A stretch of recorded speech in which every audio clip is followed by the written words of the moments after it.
And spring weather is coming back just in time for Oaks Day. Welcome to Today at the Races. Here I am with Callie Francois along with Tim Tulloch joining us this morning and this afternoon. Tim, we've got a nice card coming up at us here on Friday. We have a very, very nice Friday card here. Oaks Day down there in Kentucky. They're already well underway. Tomorrow, Derby Day. We have a tremendous card here at Laurel Park. Things to look forward to today. Nice carryover in the Super High 538 Grand. Yes. And our first baby race of the season. Yes, and we're going to get into that in just a second. Let's go ahead and take a look at what track we're going to be looking at here today. Things look pretty good out there, Tim.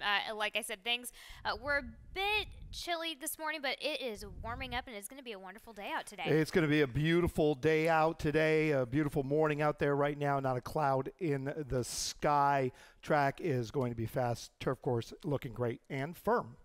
And here we go, kicking things off here in this first race with that early pick 5. Of course, and a reminder, we have mandatory payouts on Sunday as we move over to Old Hilltop next week. And it does start in race number 1, a mile and an eighth on the turf for the claiming 25, which have never won 3 for the 3-year-olds and up. Scratch in the number 2, Steel Money. Tim, you and I both go with Down Cold, the number 8 for Hugh McMahon gets Axel Concepcion today. Yeah, this is one that is getting back to the turf this afternoon and it's been in good recent form. Last 2 races just got beat on the dirt going a mile 16th, third off of a layoff this afternoon. Ran behind some next out winners in 2 races before that. But the grass is the key here.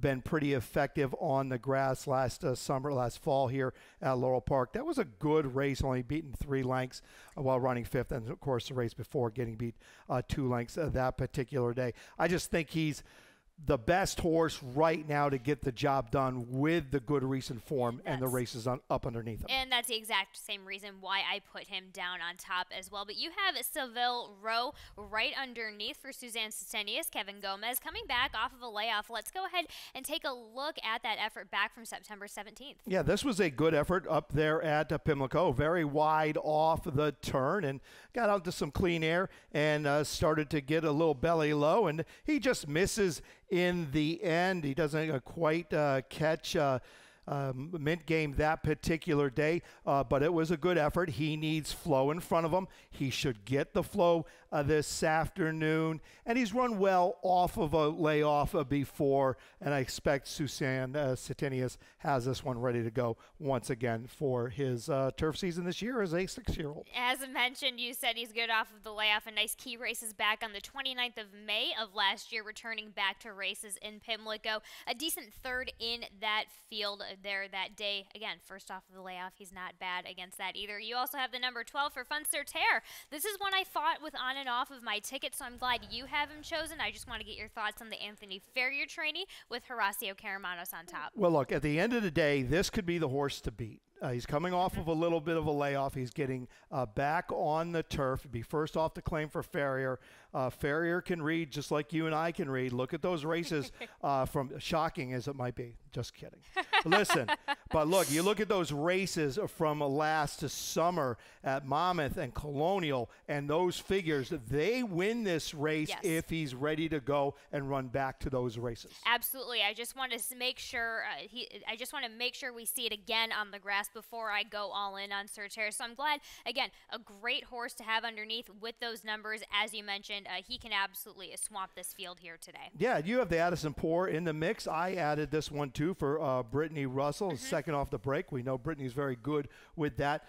I think the connections are just hoping to pick this one's head up because this was a better horse last spring and summer than he has been over his last couple races. Maybe the grass, not too far off on the breeding, might be enough. Two siblings, a little bit of success routing on the turf. So there's something to be said there. And I took it the same way you did, Tim. This one might just need a little bit some new stimuli to get him going. So we'll see what the Addison Poor brings in onto the Laurel lawn here in race number 1, opening up on the turf. And race number 2 opens up the early pick for Tim. Instead of Keith, you've got got a ticket for us today, and how do you play it? Yeah, coming off the bench for Keith. I'm going to start off with a single right here in race 2. I'm going to single on Jamie Ness. I need Jamie Ness to come big today. I'm going to single on Kenner to start it off. Race 3, first baby race in the season. I just hit the all button there. Race 4, 4 deep there. The 4, the 5, the 6, and the 8.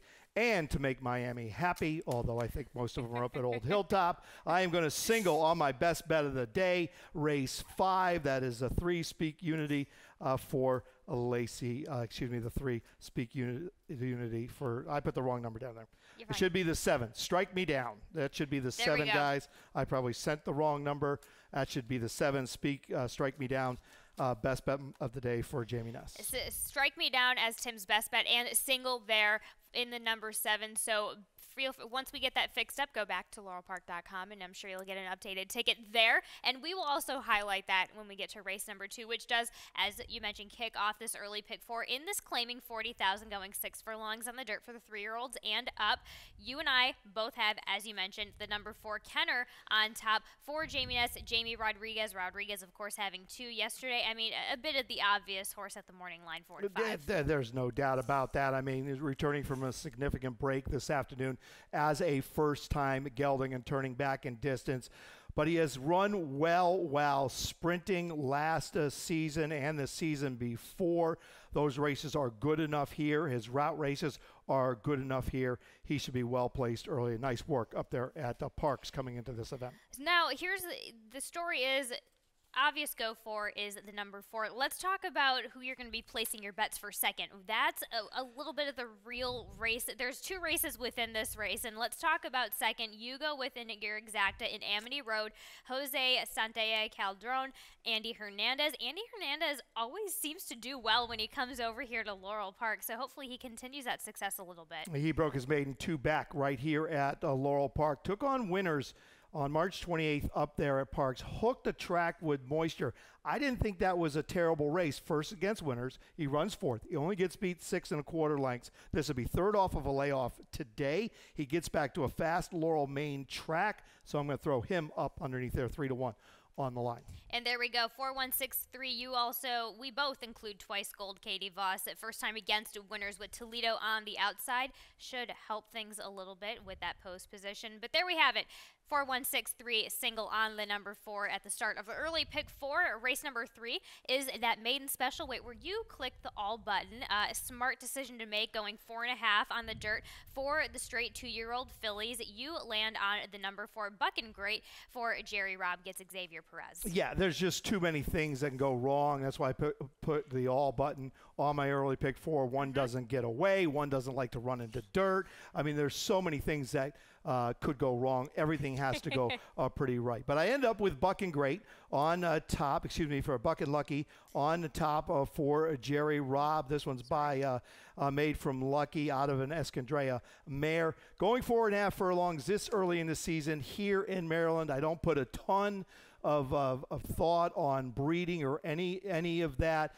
I look at the horses who look like they have the best work tab from the trainers who are very good at it. Guess what? Jerry Robb's very good at it. 21% first-time starters, 19% with his 2-year-olds. And they come in here with a solid work tab, not 1 or 2 works or 2 or 3 works or 2 works. They come in here with solid work tabs. Both his runners here this afternoon have both had 2 5/8 of mile works, 102 and change, which I like to see. Right. So of the 2, I end up on Bucking Lucky. You don't know what you have until you break 5/8 out of the gate, and on top of that, worked 5/8 twice. We're running 4.5, so it should make things a little bit easier. I did look at the breeding just by chance. The dam was in training with George Weaver, who won her second start, maiden special weight at a November Aqueduct race. But that was a 1 mile. Of course, we get down to the 4.5, and as we say, condition really is the biggest thing here. You also go with low mileage. John Salzman Jr., this is his game. He does great at these 4.5 races here. Yeah, they live for this, and he does very, very well, but he's drawn the 1 today. He has a good work from the gate. He's going to need it. He's clearly fast, 35 and 4 on April 15th from the pole, but the break is going to be everything, and he's going to have to get away well. Fortunately here at Laurel, Our starter, Bruce Wagner, gives these horses plenty of room down toward the fence. You're not squished right up against the fence. Correct. You might have one or two stalls to your inside, so you can afford to make a little bit of a mistake, but it's still going to be important. Especially with we're talking about a field of seven first-time starters. You do need that room. So especially in this situation, it's still it's a tough go with being on that inside. But then we also include the number 4 and 5 Buck and Great, the other Jerry Robb runner, and then also the number 5. She's fantastic, Claudio Gonzalez. I'm a big fan of the dam. So, but not a lot of works. That's the only thing that I'm kind of against with the number 5. They come in here, just a little insight. Only 3 works here at Laurel Park, but Claudio's babies, they come in here pretty ready to go. They're pretty prepared. He doesn't have to do a lot of finishing off. They're some of the best babies that come in here in February and March. They go around the best. They look the fittest. And Claudio, pretty good with these horses, and with this 2-year-old's 21% and first time out 22%. So yeah, I wouldn't toss She's Fantastic at all. I also wouldn't be opposed to also hitting the all button here in this baby race to kick off the early pick 4. Talking about, not kicking off the early pick 4, second leg of the early pick 4. Let's go into the third leg of the early pick 4 in race number 4. That also kicks off the rainbow pick 6. If we could take a look, there we go. I'd take a stab at a single in the number 8 Bossiness here in race number 4. Race number 5, I go 3 deep with 1, 3, and 7. The 3 Speak Unity being my top selection, so it's against your single in the number 7 Strike Me Down, Tim. Race number 6, 2 deep with the 6 and the 8 Delegated, which we will have a video later on today. Race number 7, 3 deep, 1, 7, 8. And of course, race number 8, a nice allowance here on the mile and 16th on the turf. Some are coming off of a layoff, some are having a little bit of bottom on them. So I just kind of go a little bit wide in that because why not? It's kind of this time of season to roll with that. You never know what's going to happen on a turf race. And then 2 deep there in the nightcap of the day in race number 9 with the 2 and the 7 to $43.20 ticket. And it does kick off here in this claiming $20,000 for the girls. Straight 3-year-old fillies going a 1-turn mile here on the dirt. Tim, you have the number 5 on top. Don't Tell Darren. Still in the barn of Jerry Robb, gets Axel Concepcion here today. He's stepping up off a life best in her most recent race when she was stretching out for the first time. That figure stands over this field for the most part. If she can run back to that number, it will be good enough. We turn back to the 1-turn mile. She's going to have to handle that, but she's drawn well, and Concepcion can just kind of see what's going on and go from there. Jerry Robb, 21%. When his horses have won their last race 2 in a row. Absolutely. You also go with One Las Olas, who I also have in my exacta for Claudio Gonzalez. Yomar Ortiz looking for 3 in a row here. Can this one get the job done when stepping up? I mean, I feel like this one has been asking for the step up in these past couple of times. Probably, yes. I think she can. And the other thing to note about One Las Olas is she's very effective going this 1-turn mile. She's 2 for 3 with a third. She's won 2 in a row going the 1-turn mile for that 12.5 level. She comes in here with 2 sharp works since March 19th. That's classic Claudio Gonzalez. They're good works. One Las Olas is certainly in the conversation for sure. You have the 8 on top, Bossiness. This one's stretching on the main track. First time for Jamie Ness. Very, very dangerous, 29%. Yep. And she's been very competitive at this level while sprinting. Absolutely. And within that, just within saying that, asking for more distance, why not? Why not give her that chance? The dam liked routing on the turf the most. You also have this one who is by Holy Boss, who is 19% with his second time routers. And Roman Ruler, 16%. That doesn't hurt at all as a little bit of backup as well. So I'm just taking a stab. This is my single just because I think this one is going to be really appreciative of this distance here today. You also include the number 6 for fun. Out of luck, Hammy Smith, J. Van Toledo, 15-1. This is a good 15-1 price, though. Yeah, and I have this one on my early pick 4. Look, Maiden Breaker and most recent going 3/4 of a mile, but I believe she wants a route of ground. No doubt about that. Done talking out of a Slew City Slew mare. She wants more real estate. Her numbers are soft, but I think she's getting exactly what she wants.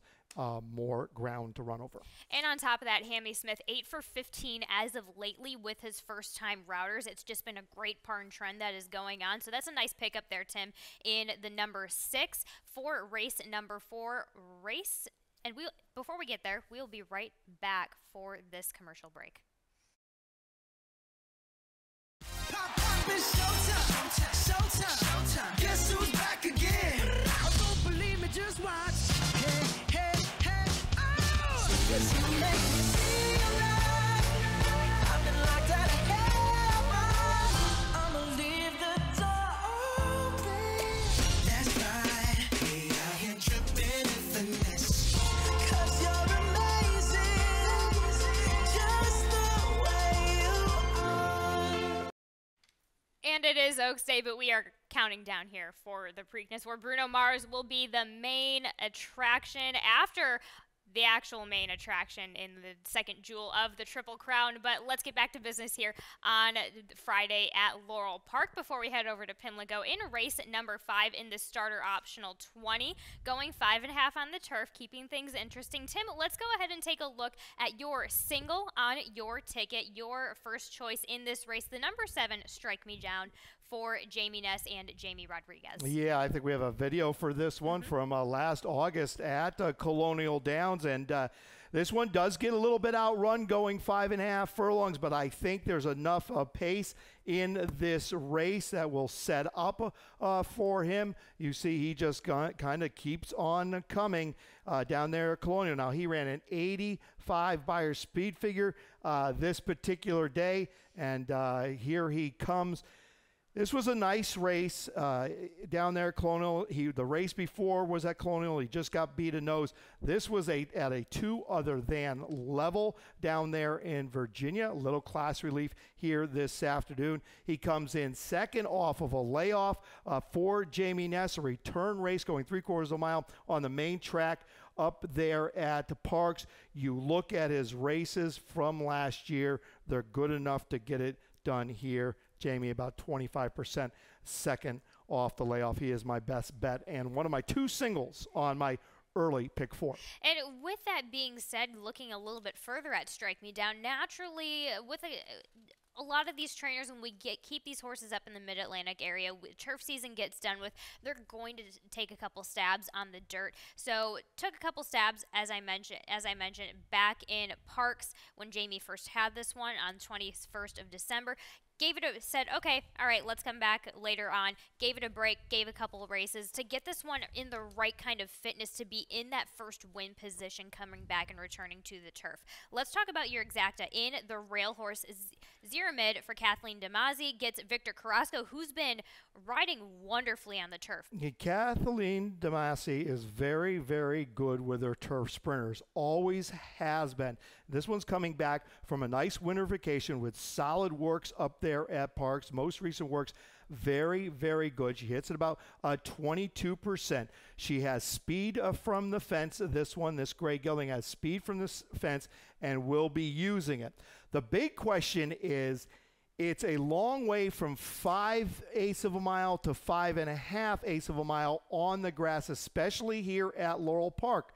Maybe not other places where you run a short stretch. Here at Laurel, you have to run to that second wire, and when you stand at the top of that stretch, it looks like a lifetime to that second wire. So I've seen horses that just can't carry it all the way down there. That's going to be the question, and he's going to be forced to use his speed down there from the fence. But figures-wise, fits for sure. Absolutely, and depending on the horse you are at, you get to that top of the stretch, and sometimes it can feel like a lifetime. And there's only really one way to find out, and we don't know, which is why you have to have this one at least underneath on your ticket. But again, you go in your exacta, I go in third. I see it completely the same way you do as well, Tim. I go with the number 3 on top, Speak Unity, Lacey Gaudet, Johan Rosado. Just too fun to see that horse come in at a price last time out, just coming back and trying for the turf for the first time here, or excuse me, not the first time, but at the distance, that first 5.5 distance. This one clearly loved it, so we'll see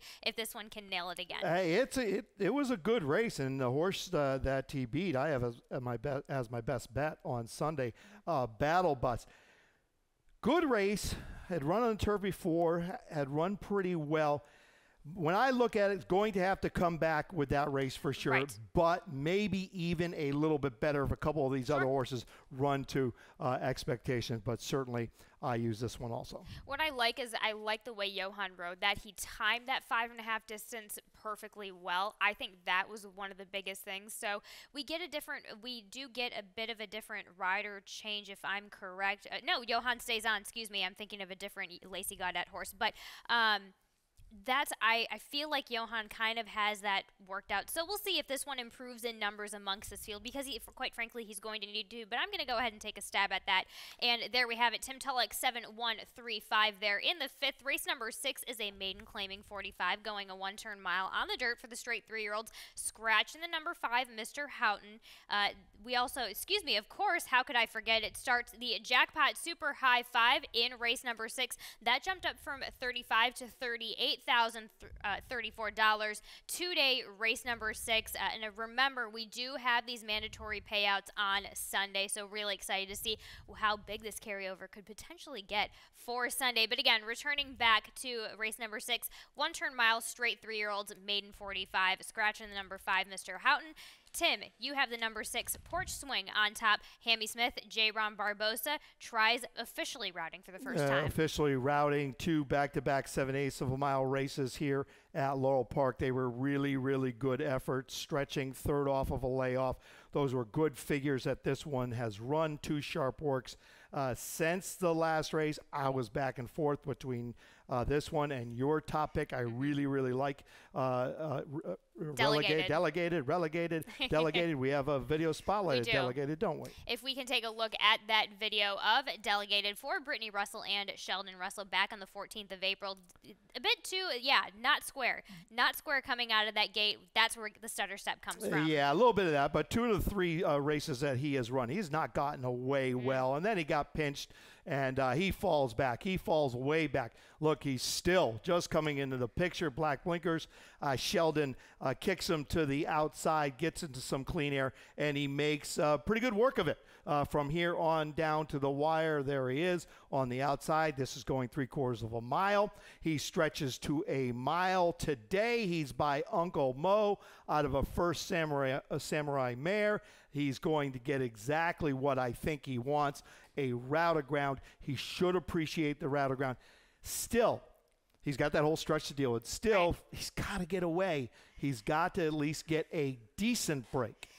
Decent will be good enough, but I like him. Decent will be good enough, and that's where I'm kind of giving the benefit of the doubt where even if he does, maybe that extra distance going to that second wire will kind of help make up for that should he not have the best break again today. So that's where I went with that. We both also include the number 7 vaccination, Mike Trombetta, Johan Rosado, because you need to have him underneath. Yeah, look, he's going as a first-time gelding this afternoon. He's been very consistent over his races. You can count on him to run mid-50 to high-50 numbers as he has over his last 5 or 6 starts. The question is that going to be good enough? He's got to get better, and maybe castration will do the trick. A couple works since the last race on the 31st of March. And we will find out. Only one way to find out. We also both include Tempestivo for Tim Keith, Jean Novella. Tim Keith having a nice first time out winner yesterday at the barn, going in the right direction. Yeah, Tempestivo making a second start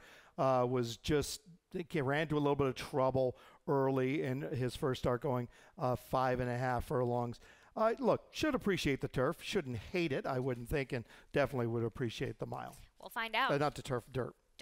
Only one way. We'll find out, and I agree. I think we'll appreciate that extra distance today. Race number 7 is a starter optional 20, going 6 furlongs on the dirt for the 3-year-olds and up. Scratching the 1A Flat Lucky, scratching the 6 Bourbon and Ice. You and I both land on He Hate Me on the rail for Jamie Nuss and Jamie Rodriguez. Yeah, I actually had the 1A Flat Lucky on top. That one scratched. The other half of the entry stays in. This one is in pretty good form. Last race here at Laurel, that was a good race behind Alpha Cairo. Only got beat to 3 lengths that day. Previous races at Parks and from last year are good. He needs some of those figures stand over this field.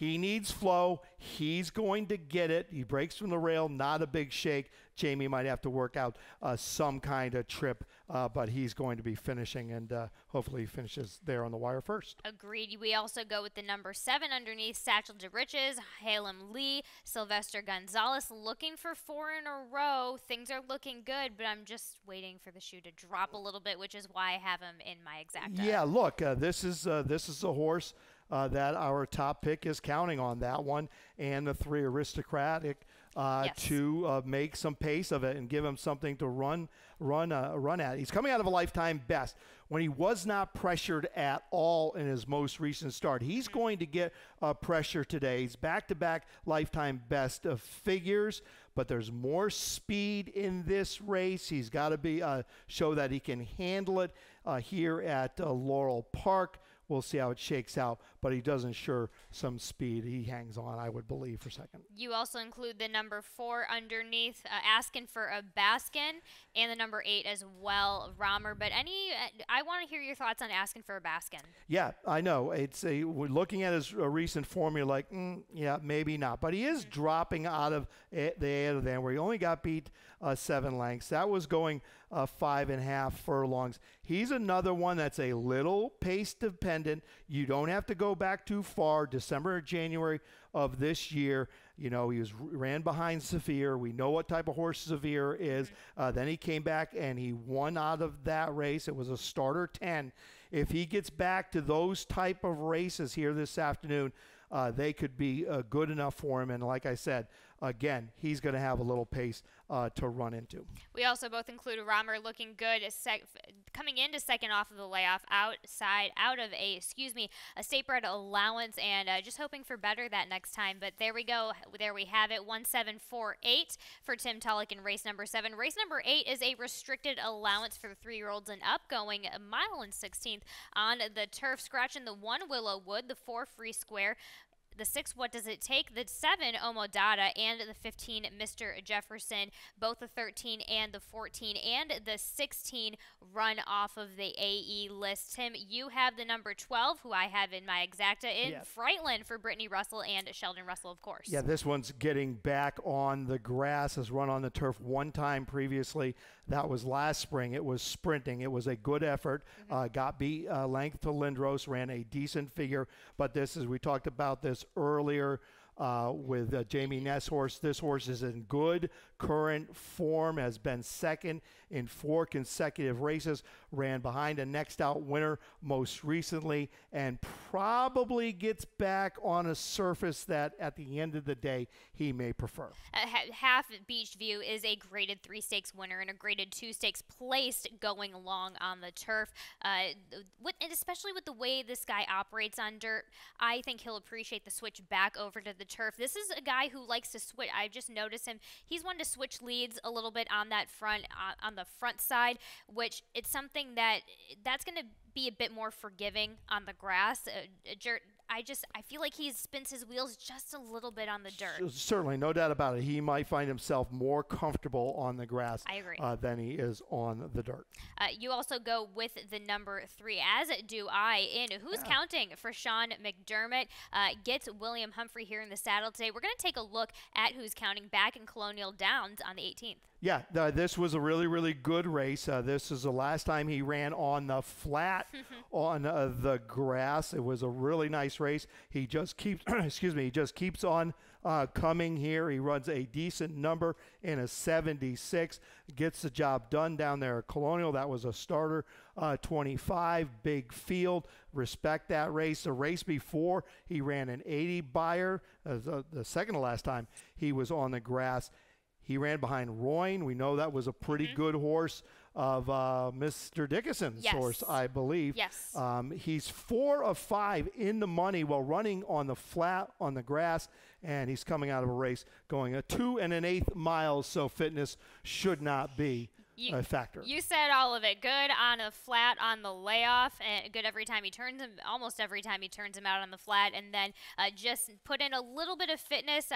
What I see happening, and what I also appreciate is that Sean rides this horse in these jump races himself, so he gets a good feel. He had this horse within contention in the first half of it, and to me, I think he just pulled him up, said, all right, let's go ahead. Let's get back to the Laurel lawn. You also include the number 10 to the outside. Benny Havens for TJ Aguirre. Horacio Caramanos was recently entered going 5.5. I assume to try and get some fitness in, but now gets to the mile and 16. Yeah, look, he was very consistent at this level last summer. He always finds himself with decent finishes in and amongst it. Figures aren't bad. He's capable of running high 70s, as you see on his form.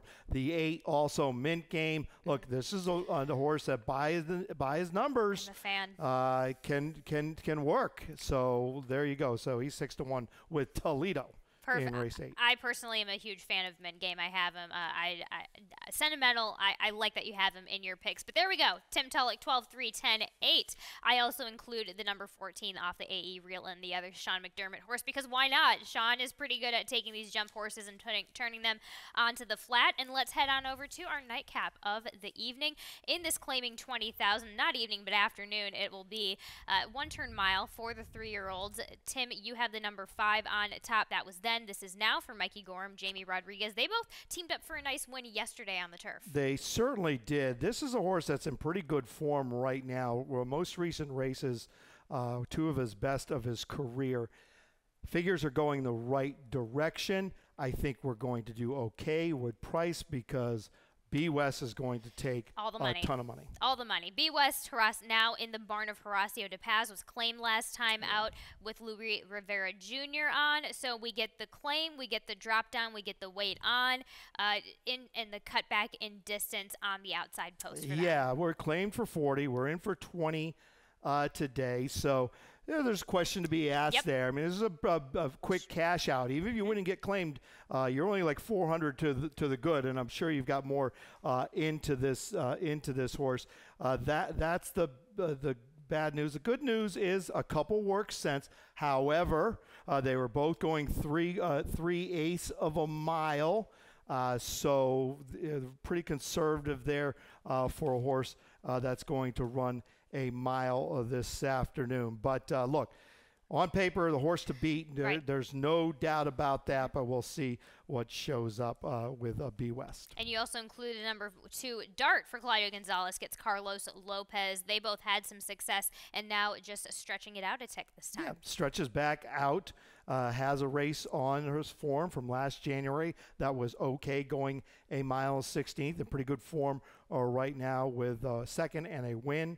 And a lifetime best in that most recent race here at Laurel. And there we have it. Tim Tulloch goes 5.724 in the last race of the day here for Friday's card on Oaks Day. And let's head on over to Lightning Round to touch on a couple of more reminders for you guys.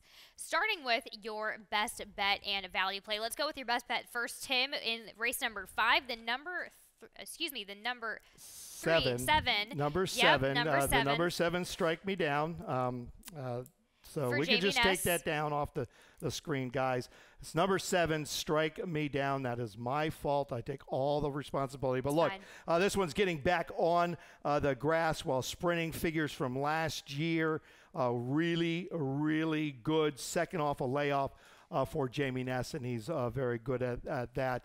I'm counting on in the 9th race, my price play of the day, 7-2 on the line. Mikey Gorham, that was then. This is now. Jamie Rodriguez, as you mentioned, they teamed up yesterday for a good win. I'm counting on B West taking a lot of money, and this one creeping up. And I'm also counting on B West maybe not being at his best this afternoon. So we'll see how that all shakes out. Fingers crossed for Tim's best bet of the day in the number 7 for Jamie Ness and the number 5 in race number 9. Now it's May. We think Kentucky Derby, we think Preakness, but of course, we also think Mother's Day, and we will have a special day for that with Mother's Day at the races at Pimlico on Sunday, of course, throughout all of the races. So visit pimlico.com for more information, Tim. Yeah, come on out to the races, or bring your mom. We'll all be out there. It's always a fun day. Go down to the paddock, have a couple mimosas or Yes. Bloody Marys, whatever we go. your mom happens to like, maybe some ginger ale. But We've got it for you. Yeah, it's all there at Pimlico on Mother's Day, Sunday, May 14th. And after Mother's Day, of course, we've got the second jewel of the Triple Crown in that future. And to support that, we've got the future Preakness wager. As you can see, the pool is at $229,205.